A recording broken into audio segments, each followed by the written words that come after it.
சுவையா இருக்கும் அப்படின்னு நினைப்பான். ஏய் மெசேஜ் படிக்கலன்னு கத்த போறாங்க. என்னது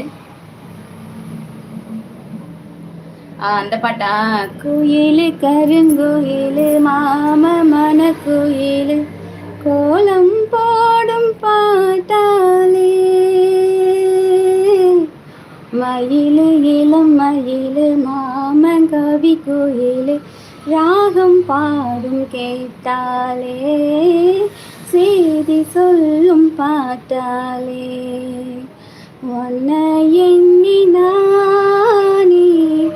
உள்ளம் வாடி போனே கண்ணி பொண்ணுதானே ஏ மாமனே ஏ மாமனே ஒத்தையில அத்த மக உன்னை எண்ணி ரசிச்ச மக